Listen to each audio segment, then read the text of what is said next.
Hey everyone, welcome back. We are going to be talking about something a little bit different today. We had been having a conversation and it was a lot about some really tough shit actually, and something that a lot of people don't discuss like at all, if ever. And so we're really going to talk about today's Shameless Truth. It's going to be all about ego and how this comes up, in different types of work settings, relationships, dynamics, different things just in general. So Poiab, right off the bat, I know you're really excited and passionate to talk about this. So I just want you to just free flow. What do you think is some of the most important things for people to be aware of when it comes to ego? What is an ego trip, and what are some things that really just hit home for you that made you so excited to talk about this subject today? Yeah, I think all of us have dealt with someone who is very egotistic. Have you ever been in situations and when you talk with someone and you're just like, wow, they're so egotistic? Mm-hmm. And yeah.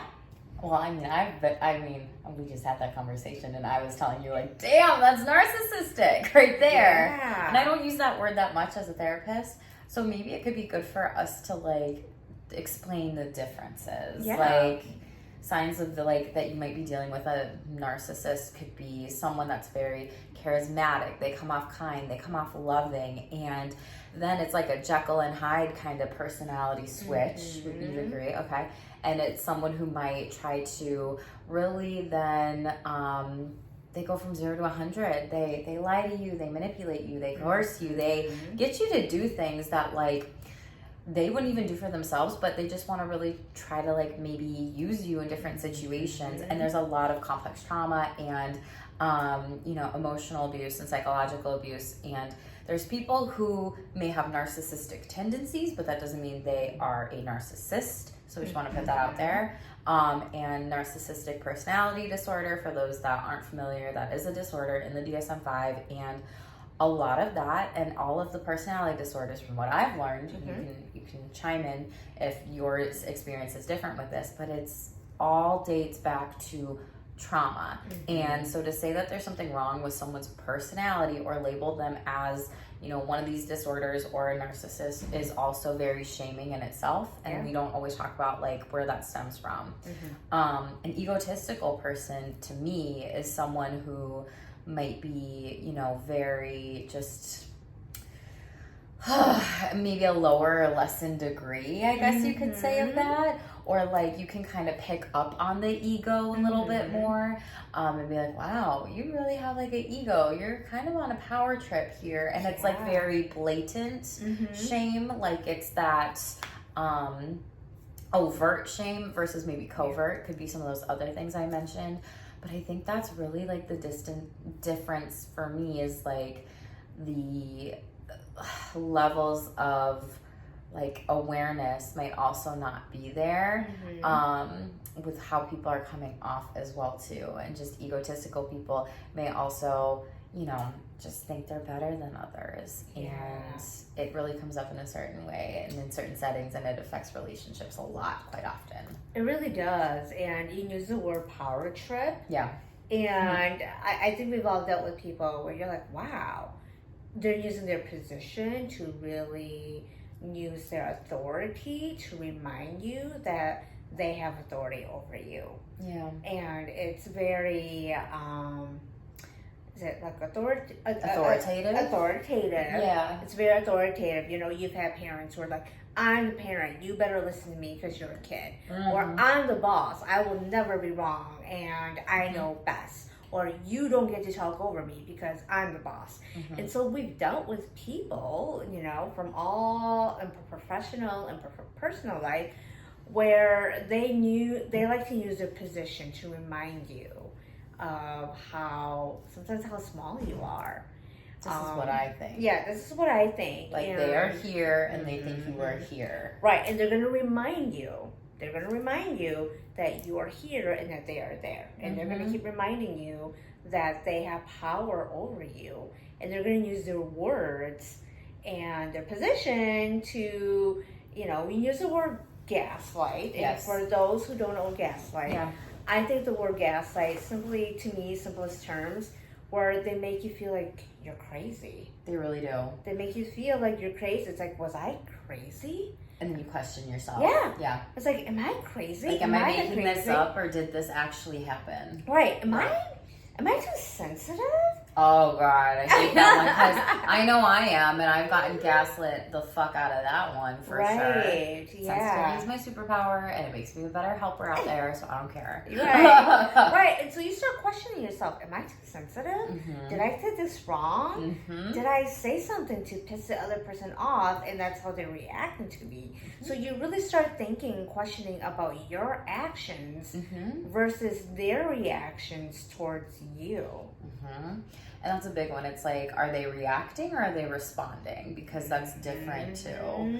And when you get this, like, you know, parent-child dynamic in relationships as if they have this authority and power and whatever over you, or even it's kind of like a principal and you're the student, and then you're like having to go to the office, and then you're getting shamed or ridiculed or blamed for things that you didn't do. And you're like, wait a second, I don't think I did that. That's what's fucked up. Yeah. And like, can I tell them what I said earlier on the beach, like with triggers? Yeah. Like, so and I were talking about this today, and I was like saying, we had a conversation about something else, and I was like, I'm fucking triggered, or I was like, am I gonna be triggered? Like, I'm gonna be mad, like I need to go walk on the beach because this is gonna piss me off, whatever. And I was like, wait, were you triggered by this? Because Poiab is more, I would say, chill with triggers.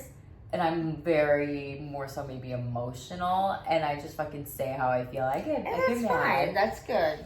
But like, we'll voice memo back and forth, and I'm like, are you fucking kidding me? And she's laughing, and I'm like, I'm glad you're getting the humor out of this because I'm not. Like, this is not fun for me. So I'm glad I should be a comedian right now. Yeah, share this with you. And then we were talking about like the thing that triggered me, or one thing that triggered me in something that occurred was this dynamic of, you know, we talk about all these isms out there in the world, and I was like, Poiab, I swear to fucking God, if there's not parentism, like where people who think that they are parents can talk to other people like their children when they're not, that's not cool with me. Like, I don't play that, and it just comes off as a sense of a form of ageism sometimes, depending on the person. They could be older than you, and you could feel that way, because I know I have. And people have told me, you think about what you did. And I'm like, oh, really? I didn't do anything. And they gaslight you. And then you think about people that might be the same age as you, but might be parents, and they just think they know better because of that, like, title. And then they treat you like a child. And it's just like, no, you don't get to do that. You don't get to speak down to me. You don't get to tell me what to do. And my motherfucking mom doesn't even do that. And if my mom doesn't do that and I don't tolerate that from her, what makes you think I'm going to tolerate that from you? Exactly. If you are an egotistical person, if you are on a power trip, if you are, you know, parentism, ageism, if you are someone with a lot of, you know, trauma, and then that created a lot of narcissistic tendencies in you, like, it's not okay, and it's not cool. Yeah, you said it right. And the parentism or the bossism or whatever, it's really used to, again, assert their power and authority over you. And in one of the previous episodes, I talked about EMDR. And where it's like the little T's, where eventually those type, like if you keep getting those type of experiences, it could become little T's where you start gaslighting yourself. You start thinking, oh my God, I did something. I said something. I caused them to react this way.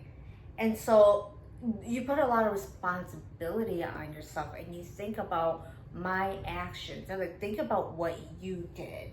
It's like, oh my God, what did I do?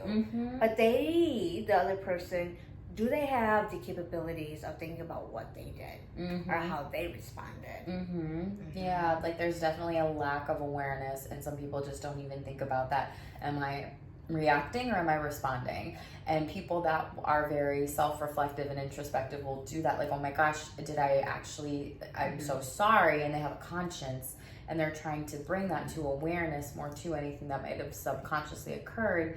But that's when it becomes a slippery slope, because unless you're like Real Housewives and you're getting recorded your whole life on TV, it's hard to like save those receipts. And I think sometimes it's good to go back to certain types of things. If there are receipts that are ever saved in an email, in a text conversation, a voicemail, a fucking social media post, just dumb shit like that. Because it's like, wait a second.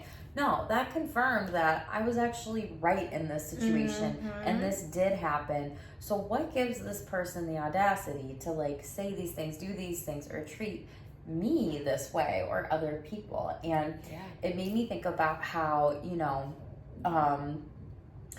the myth of like, you know, oh, well, she was wearing that, so she must have wanted it, which I could imagine a lot of people, if they aren't my supporters out there in the world, they may be seeing this and be like, oh, well, she wants people to sexualize her and shit. No, I fucking don't. I just want to claim my body and that's right. And so then it's like, but then a lot of people have to think, was I doing that? Was this, what if that? And it's so victim blamey and shamey versus like, what actually happened. And so it creates that dynamic also in workplaces or relationships or, you know, even in therapy too for people, which is scary. Not gonna lie to y'all. Not gonna lie, and I'm gonna call out our own therapists. Sometimes we do gaslighting towards each other and we gaslight our clients. Yeah, like, no, that never happened, or no, you're remembering it wrong, or no. Are you sure that's what happened? And that's not cool or okay. And it's kind of scary and sketchy when people do that and they just twist it so quickly. And then that client's not going to want to come to you. And then, or that boss or that customer is not going to want to come back to you in these situations here. And if you just shut that person out or down or whatever, then it's like, well, why should I care so much about this? Like, why should I give this so much energy? This is stupid and this is dumb. Right. I mean, shutting down someone, that person's already dismissing you. It's like, wow, you're not worthy. Your words are not worthy. Your thoughts are not worthy. Your time, your presence is not worthy. Your money is not worthy. Pretty fucked up. Was there anything you wanted to say about narcissistic tendencies versus egotistical? Because I know I jumped on that one. Yeah, you know, I think a lot of people, especially this day and age, like with social media, we're always like, oh, that person's so narcissistic, like so narcissist, you know. There's like a clinical diagnosis, and then, they are narcissistic traits or characteristics, but doesn't mean that they are actually an actual narcissist. Yeah. It's a good point. It's such a buzzword, and that's some of the things that I think a lot of therapists will talk to their clients about because, again, like, clients will come and ask and, you know, say things like, do you think I'm narcissistic because of their spouse that went through something, their friend that told them that? Now it's a word that is so weaponized in society that clients will ask their therapist this and then gaslight themselves. And it's like, where the hell did this come from? And an actual person who has that diagnosis probably wouldn't be asking that question. No, they would not have the self-awareness to even think, am I a narcissist? Exactly. Yeah. So we've talked a lot about, you know, narcissism and NPD, that's a diagnosis and to be mindful of it. And I think it's also important to just, I hear a lot on social media, people using that word and weaponizing it. I hear a lot of people weaponizing just even other mental health diagnoses, like people weaponizing, whether or not they know it, narcissism, narcissistic personality disorder, people weaponizing OCD and dismissing people's actual experience of it. OCD is not about, oh, I'm so OCD and I just like things clean and nice. No, OCD is such intrusive and compulsions and thoughts that it's literally like you have to do it. That person is distressed and it eats them alive inside. So stop saying that if you're saying those things, y'all. Shameless truth. Stop it. I see people weaponize bipolar 1 and 2 and comparing the weather. And I got trolls on here when I did a short on that. And they were like, you're trying to pick a fight. No, I'm not. I'm fucking trying to educate y'all on stuff. And I've gotten people, I've seen so many people on social media. What else have I seen? Like, I've seen anxiety weaponized. I've seen depression weaponized. I've seen ADHD be weaponized. Well, it's because of my ADHD, so that's why I act a certain way. Yes. I've seen a lot of people who are also therapists, and well, I don't think it was a therapist. I think it was a coach. It was a coach. I've seen coaches literally say like, well, don't we all have like ADHD or something neurosexy or neurodivergent going on? And I'm like, don't dismiss people's diagnoses for mental health. Like, that's fucked up, and no, not everybody has that. And then I saw this influencer, this content creator on YouTube. If I knew your name, I would share it on my channel. So I apologize, but it's the one that literally her channel, I think it's their channel has blown up, and they did a short, and it was about, oh yeah, everybody, says they have ADHD, and this is my response to them. Did you like burn 7 pots last year and have to rebuy your whole kitchen set of things? And so I was like, yes, like call that out, because people will literally just use these terms. I've heard other people who are in the helping field and therapists weaponize and use the word psychopath on the internet and sociopath. And it's like, that's not even a thing. And when you literally Google that goes back to borderline personality disorder. And so then it's like, wow, there's this cycle of let's just keep fucking shaming and doing this complex trauma. So therapists out there, if you're doing that, like, be mindful of what you're saying and how you're saying it, because people watch you. People watch you on social media. People watch you and what you say, and people, that might be, that one thing that you say could keep that client from actually, coming back to session with you, or actually even wanting to move forward with you. Or it could be that complete 180, like, oh, that therapist said this, and I have that diagnosis, or it's like this, and I'm reading this on the internet. I can't go to that therapist now. Yeah. Same thing with sexuality. I've heard so many therapists out there who are not trained in sex therapy say shit to their clients, and then they feel shamed, blamed, whatever, and their client's like, well, I can't talk to you about sex. I'm not doing that. So if you're a therapist out there and you're commenting on shit and saying there's certain types of things that are weird sexually, or people are weird or into weird stuff or whatever, and there's astrologers out there that do that too, don't fucking say that. Don't shame this shit. And if you haven't studied it, you don't know, so stay in your fucking lane is what I gotta say. I'm heated. This is me getting triggered. This is a trigger Jackie right seriously, here. I think I get triggered because I'm so just naturally passionate about this stuff, and I think people need to see that, like, this is important, Like, don't say this shit. It hurts people. Yeah. And as therapists, I don't think we realize that there's other therapists watching this, but we hold a lot of power.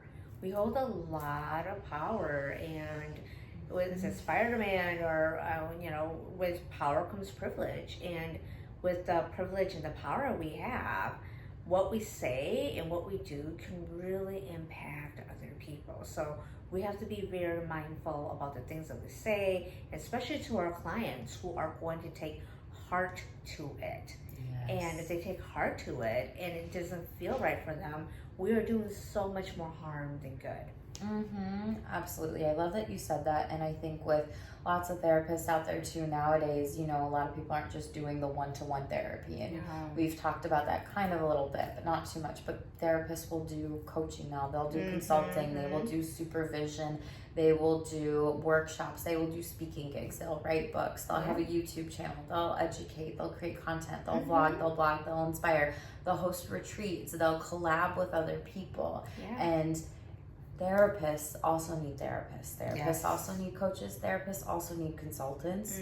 And so you also have to be mindful of what the fuck you were saying to therapists. And I can totally see through it. Like, this is one of those things too, when I see on Facebook groups, and there's so many therapists out there that are like, oh my gosh, I love working with therapists, because they think, oh, they're actually going to take therapy fucking seriously, and that therapists don't have flaws. We're human too. We're not fucking perfect. And I see through the fact of that, because they're like, well, I want to work with therapists because they're going to be willing to pay. Or they're going to be willing to show up. And so it's one of those things where it's like, if you haven't even researched and asked questions, and I've done this in different Facebook groups about, therapists, what are the things that you really wish that could be different when you were seeking a therapist out there? And I've asked that question in so many different ways and gotten so many different responses. And I was like, wow, really? Like, this all comes down to shame. Yeah. And these therapists want to be listened to in session. They want to be heard in session. They want to be treated like the client. They don't want to be treated like they have all the answers. They want to be, treated well, like they would a client. And when that's not happening, then they get frustrated. And then they also see it through those therapists who are just like, oh, I want to see all the therapists now because like that's going to be a client on my caseload and they're going to pay me for that. And it's like they see through whether or not you've actually done your mindset work, your shame work, your work just in general. And so it's also like with my shame personalities and behaviors questionnaire that Poiab knows about. And if you're on my channel, I talk about this a lot. My energy reads that those things come up in people's personalities. We all have them, and at different points we can all have different kinds. And I think the one that resonates the most with this narcissistic tendency and egotistic tendency is, like, I call it the gamer. The gamer is someone who lies and manipulates people to use them in the game of life. And I think that's what's really scary and sketchy if that's what's happening in the therapy realm with therapists, or even working at different settings as therapists, or even like, oh, well, I want you to be my client because you're a therapist. That's even gamey too and sketchy. And so people see through that, and that gamer can also be very charismatic of like, oh, I love working with therapists, and they could have never worked with a therapist before in therapy, or like held that space for them, or they haven't done their own shame work on some of this stuff too. So I just wanted to call that out too. Yeah, I think that's great. And I actually think that when you're a therapist, working a therapist, I don't want to say the word professionalism, but you're going to have to be even more present. You're going to have to be more present. You're going to have to even do more of your internal work, because therapists can smell out the bullshit. Yes. You can smell out the bullshit of other therapists. And you and I talked about this, in working with coaches or consultants who are therapists, who haven't done the work, and we're working with them. It's like, ooh, this person has not done their work yet. Just see it, The things that they're saying, how they're acting and reacting, it's like they are avoiding conflict, they're avoiding conversations, they are avoiding hard conversations that need to happen. They're uncomfortable, but it needs to happen. And sometimes they will, do their own gaslighting or dismissing or belittling also. And when you're a therapist, you're like, I'm calling that shit out. Other clients who are not therapists may not catch that. May not catch that, but because we're therapists, and if another therapist says that, it's like, you just gaslighted me. Yes. You just like dismissed me, or you just belittled me, and instead of having a conversation, you're choosing to use all of those deflecting to avoid having a conversation with me, because I want to have this conversation and you don't want to have that conversation. And so when we see that and we sense that, we're like, this person's not done their work. This person needs to do their work. And it's scary that they are working with clients. People, with clients, with people. Yes. And we're the clients, and we're like, ooh, this is really dangerous. Yes, absolutely. I love that you brought up that point, because it's so true. And you sniff that out, like if you're the therapist treating the therapist or helping the therapist, whatever, if they're the client for you, and you have to be more on the ball and on the game when it comes to that therapy session with that therapist, because they know the different types of theories and tools and things that you may be using with them in therapy. And so it's one of those things where you have to be even more careful, I would say, arguably. And you also have to proceed with caution. And I also think you have to, BDSM and kink, the four C's of that is consent, caution, communication, and care. And those apply not only to BDSM and kink. I talk a lot how that applies to vanilla sex. I think that applies so well to the therapist to therapist dynamic, because you have to like be overly communicative sometimes. Yes, you do. Because therapists, we don't even realize or recognize sometimes certain things that come up, and then it's like these aha moments, like, oh my gosh, they gaslit you. Yeah. They gaslit you. Yeah. And then when you say it, you're like, holy shit. And because it's so fucking sneaky, we have to give that honest, shameless feedback to clients who are therapists to be like, if you're doing this in the therapy session, what else are you doing in the rest of your life? Or if you are avoiding us going back to this topic in therapy, what else are you avoiding in your life? And if you can't show up for therapy on time, what else are you avoiding in your in the other areas of your life? Yeah. So it just brings up a really great point of like, it's scary then, because then those people who haven't done their work or are not doing their work, are not consistently focusing in on this stuff, people pick up on that energy, and then what are they saying to clients? Because you said our words are powerful. Yes, they fucking are. And they're so powerful that sometimes, I don't hate to say it, it's true, and maybe some therapists just need to check themselves before they wreck themselves and their client, potentially, of, did you say something so crippling and shaming and awful and abusive to a client that was the key indicator that they said, nope, never again? I had a client complete suicide. I told you this, and I shared that in a different episode, and we'll talk more about this, but I went to therapy during this time, had a lot going on, whatever, and my therapist said to me, she said to me, well, I'm going to tell another story, but it's going to connect first. So, like, I was in a sorority in undergrad, and if you got in trouble, you had to, people would get written up to J board, so it would be like sorority court or whatever. You'd have to talk to the executive board, and you got in trouble, and then you had to basically do something, like, to make up for it, right? To know that you, like, understood and you learned from your mistakes, but sometimes you got, like, punished for shit, right? Yeah. And so what she told me, my therapist at this time, she said, you know, she wasn't with me in my grief, and I was pre-licensed, and it was scary because it was also my supervisor's license on the line.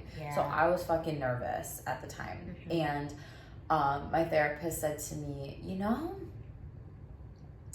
why don't you like speak at schools about suicide prevention and awareness and signs that kids might be dealing with this? Your therapist said that to you? Yes. Okay. And she sent me, you'll love this, therapist aid. If you know, you know. Therapist aid worksheets on grief and loss. And before this client completed suicide, I went to a grief and loss training that was absolutely fascinating, 2 days, and it was so incredible. I learned so much. I love it. I love the work that I get to do, just even with ambiguous loss with my clients. And she gave me therapist aid motherfucking worksheets. She didn't say, oh, complete these for a session. She just said, oh, just take a look at these. I thought these would help. Like, no direction. She said, yeah, go speak at schools and do this. And I had to, like, challenge her on that and advocate for myself in this moment. I was like, that doesn't feel like I'm doing my grief work. That feels like I'm being punished. And that's not okay with me. And no, you misunderstood me. Nope. Loud and clear, I got you. I heard you. So she gaslit me. Yeah. And I was just like, I feel like I have more training than you do in this. And this therapist was a generalist and had a very different niche before that I won't say. And she was one of those therapists with all the things on their Psychology Today listed. And when you're a generalist, you try to help everyone, and sometimes you help no one. That was my experience. And I didn't go back. I didn't go back to her in therapy. That was like, no, this is not helping me. I don't appreciate this. That was really like a slap in the face, like it was my fault. And so I was like, no, that's not cool. So just wanted to share that. I don't know how I got on that story, but that sounds about gaslighting in the words of therapists, and just how, you know, do you think because you were pre-licensed, she thought that you wouldn't know?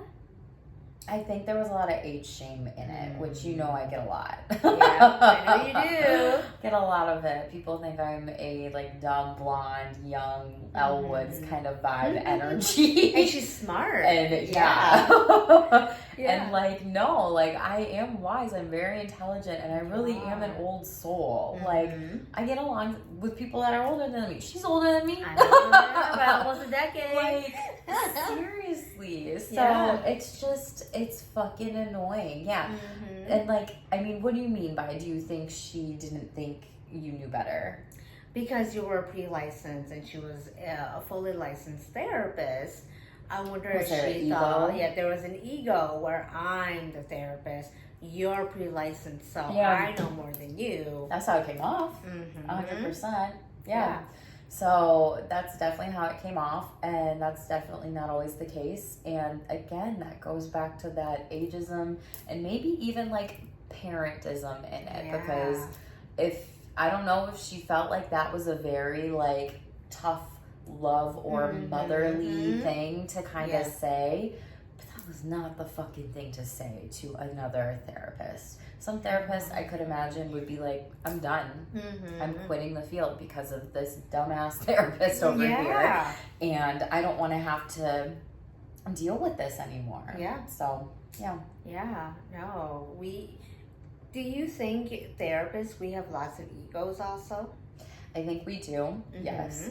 And I think the egos come and go in different ways, like with ego deaths and stuff like that. Like, I worked, and you worked so hard for your license. I did. And when I got my license, I thought it was going to be this big, grand, like, oh my God, like, kind of, it's really cheesy, but like kind of Cinderella-y, grand ball moment. Like, I have arrived.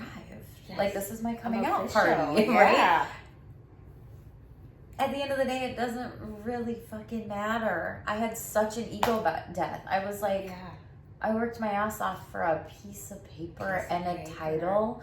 And so I was like, I had an ego death after. I was like, this doesn't matter, really. No. Like, I just want to help people at the end of the day. And if this is just showing that this is me giving myself and others an ego and a title and language and the 3D realm, because y'all know I'm spiritual, right? Like, people need those labels, and I don't fucking like labels. They're for jars, and I hate them. But that doesn't mean I can't help clients through them or whatever, or I can't use them from time to time to tell people what I do and who I am.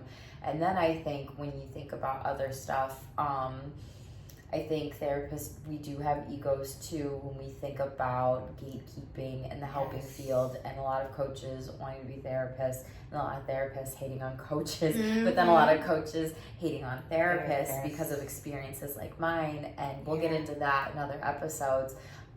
So I've definitely, you've seen me, you've heard me, I think I have. I'm very vocal. And that's a great thing that you're vocal. And I think I've slowly come to accept more and more and more that a lot of people just want to help people too. And I think when it does come to therapists though, there is something around people that are also out of the field that think we are not worthy or deserving of, you know, as much as Mel Robbins gets paid for a speaking gig, or lawyers or medical doctors, when I wish there was more of a respect for how much education that we truly do have and payment for that. I'm not gonna lie. And so yes, I would even say, like, yes, I do have an ego about, like, you gotta fucking pay me for some of this shit. Because honestly, like, it is a lot to teach people this stuff. It's a lot to talk to people about this stuff. And at the end of the day, people aren't going to actually move forward with these things. And so it's like, if I'm gonna give you so much of my passion and my energy and my time, I need to be adequately compensated. And I don't think that's ego. I think that's truth. I think some other people will think it comes off as ego though.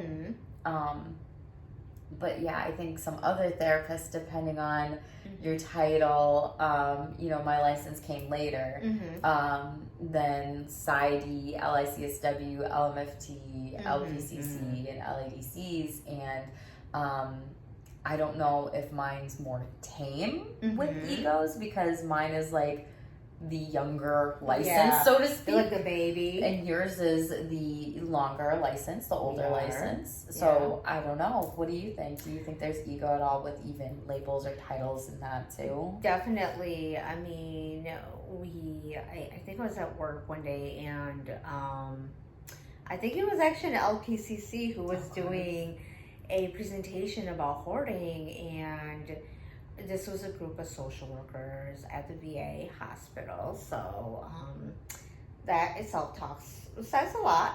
Mm-hmm. And the LPCC was questioned, why, okay, what is it about like your licensures that you guys are, you know, not making big ruckus, but he was kind of saying that. And then a lot of us were like, it's our ego. It's our ego. So they admitted it at least. They admitted it, that it was our ego. Like, we want to be identified by our correct licensure. And when I think about that, I'm like, did getting my license, fully licensed, make me be a better therapist than when I was not a therapist? I'm like, no. The only difference is now I practice more in therapy, so I'm more comfortable. But did it make me a better practitioner? Not at all.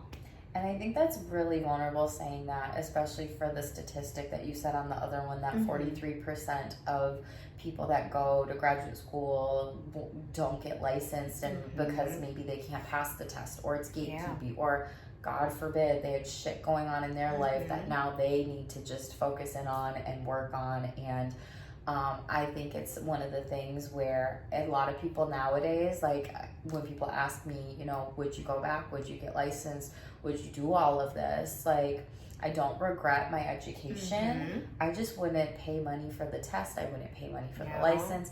I would be very firm of, hey, I have my master's degree in this, and I am just doing coaching, and that is what I'm doing, and I'm helping people with all this stuff. And quite frankly, like, people will jive with that and people won't, and that's okay at the end of the day. But it's, I think, because of how hard you have to work, like we have so much obstacles in our way and roadblocks for a license to actually get it.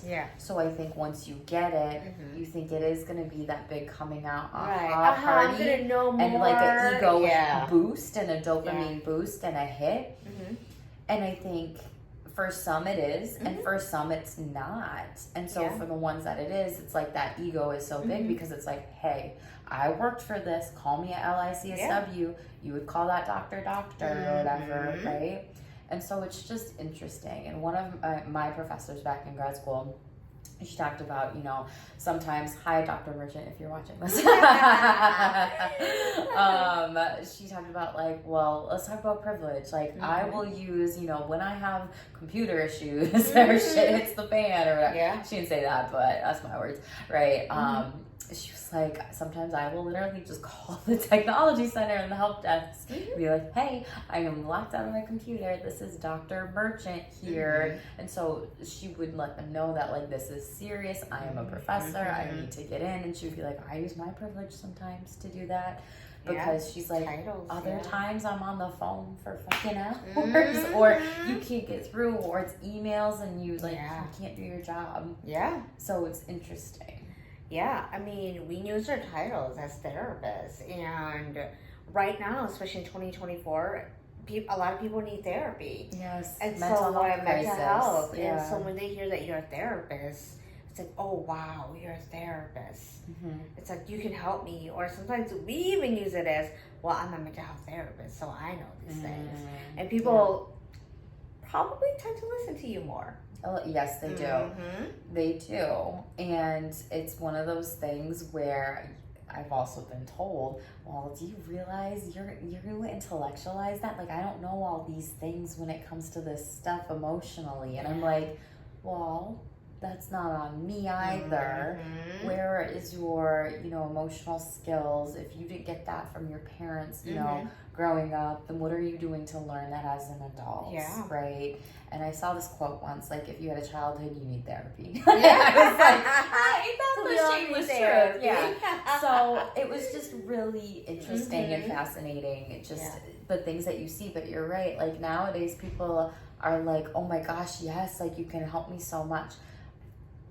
will they actually help themselves though and go to therapy? Because I hear that so much. And I hear, oh my God, your niche is so great. Oh my gosh, I want to refer this person. Oh my gosh, that's totally worth it. Like, you hear all these things and you're like, yes, I know.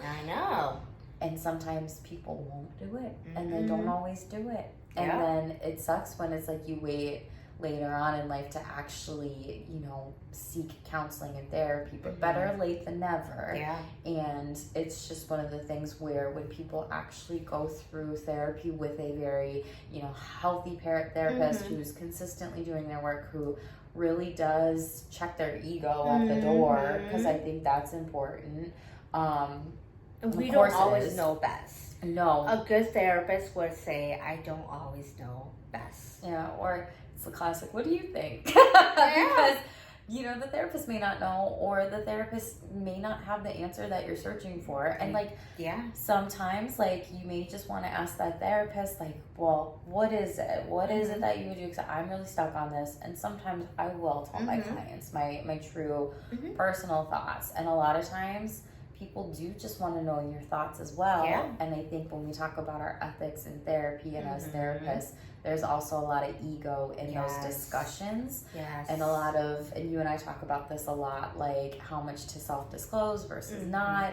And I was like, I feel like it's so restrictive, our field. Like, it's like Daddy Saturn. Like, don't fucking, you know. Don't do it. It's like, don't do it. Be responsible. There's a lesson in that. Like, something bad will happen if you self-disclose too much. But then I'm like, well, then where the fuck is the rapport with your clients? And clients actually do want to get to know you, especially if they are talking to you about very vulnerable shit in their life, you know? Exactly. Exactly. So therapists, we don't know everything, okay?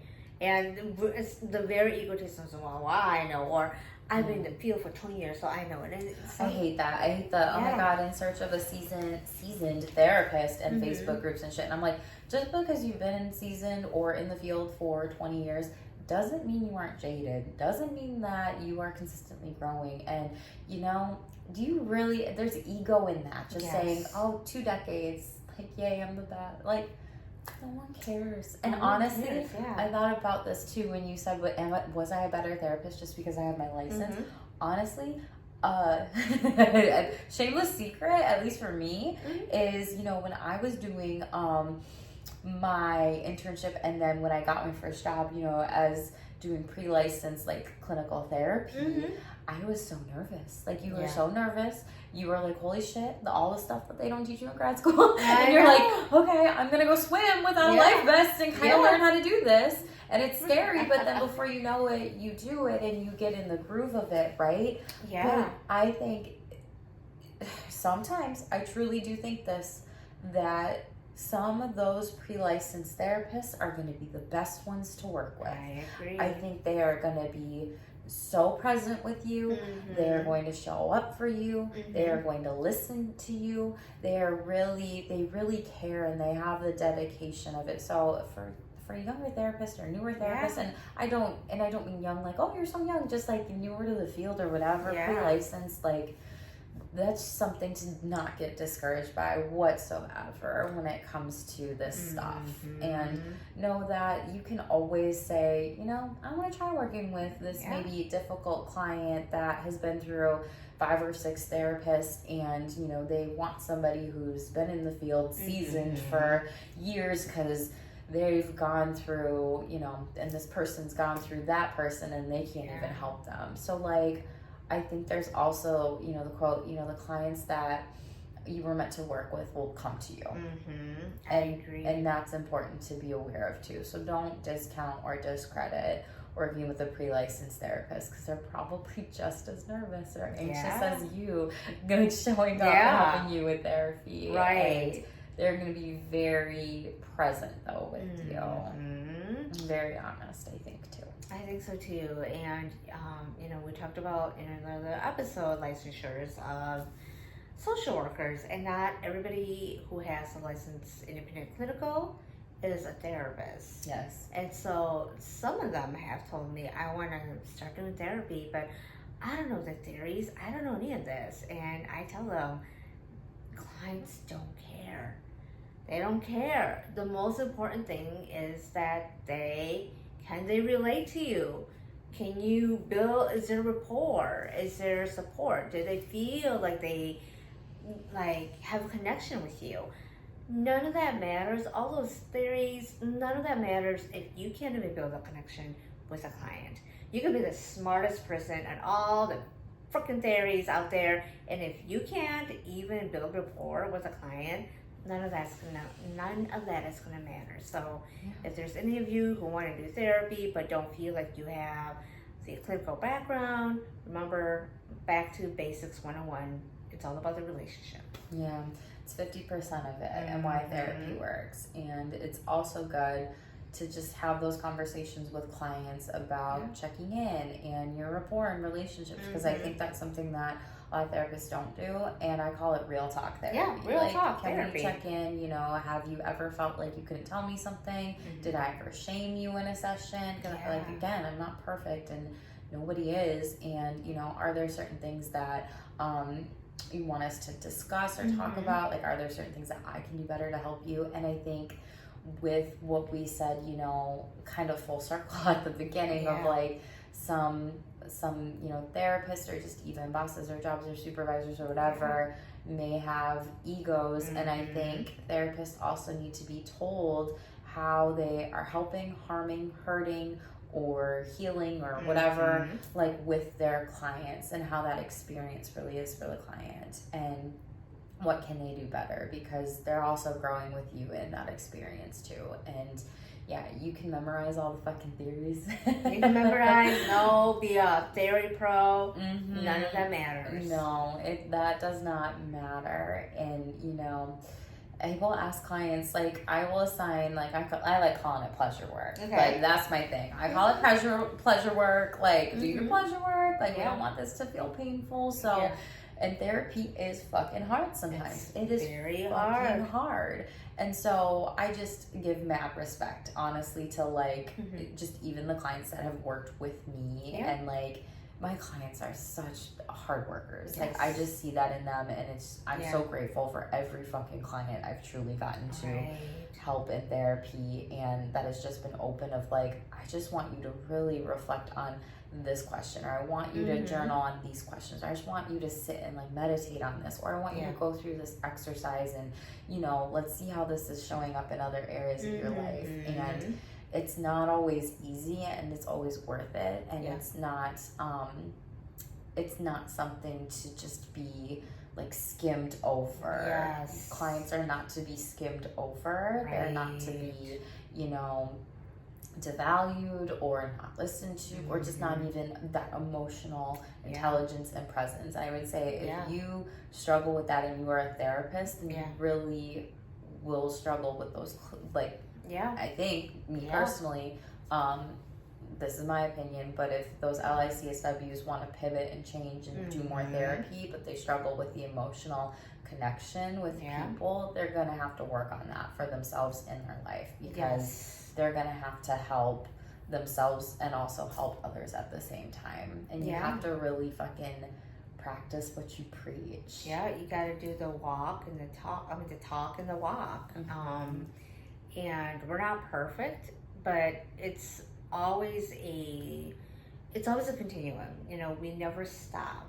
No. And I think sometimes not a lot of us, but a lot of therapists, some of us who feel like we don't need to grow anymore, or we're stagnant, the ones that want to keep showing up for themselves and for their clients will always be doing their work, reflection, and say, how did I react? Maybe I came off that way. Be very mindful and be very self-reflective. And not all of us are that way. Some of us with our egos have decided that I've been in the field for 20 years, I don't need to do this, or I got that piece of paper, that license, I'm good now. It's like, oh, no. The journey has just started. Yeah, and I don't like that word journey. I call it an adventure. Okay, adventure, Because it doesn't end. Yeah. Journey is, I'm here and now I'm here. And that's where I think the ego comes in. Yeah. Like, it's kind of like, well, I drove and I traveled this far, so I don't have to go any further. Right. Would you say that to a fucking client that still needed work? No. No.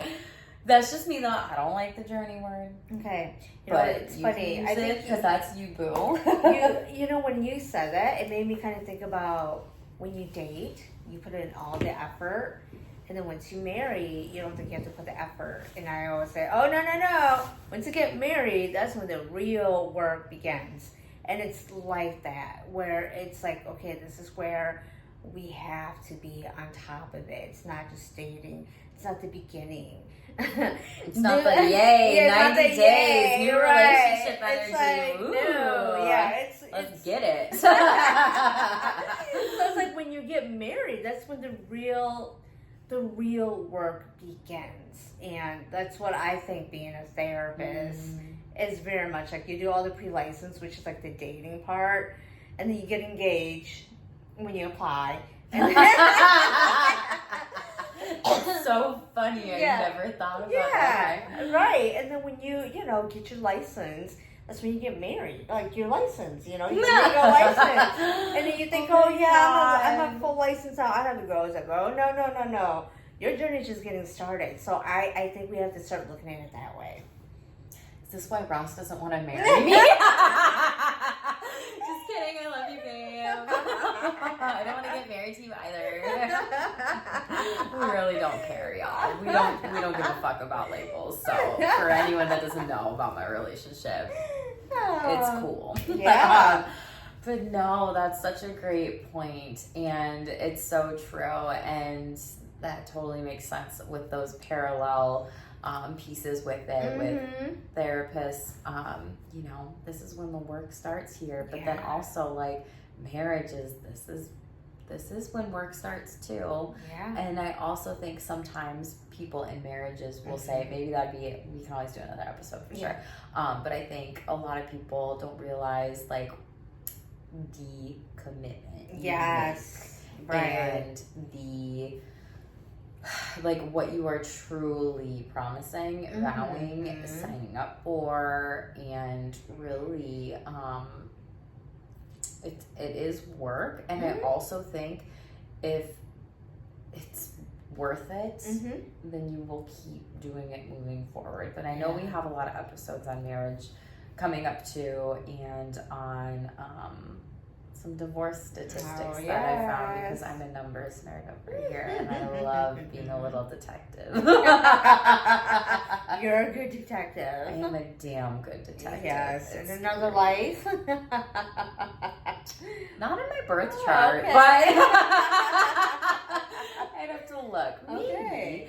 So this was a longer episode, but I'm wondering, are there other things that you're kind of thinking of with all this? It seemed like this was a lot for us that I think maybe we really just needed to talk about and say, and I felt like it really did show up in so many different ways, like ego, narcissistic tendencies, the different areas of people with careers and bosses, employers, and therapists, and then therapists to therapists, and then not doing your work, and licensure, and then the things and how we experience stuff, and how no one even gives a shit if you've been a fucking therapist for 20 years. No one fucking cares. And if they do, it's like it's a therapist with an ego that's like, I don't trust new pre-licensed therapists, because they say that to shame. It's really fucking stupid. It really is. It's a power trip. It's a power trip, And then going back to the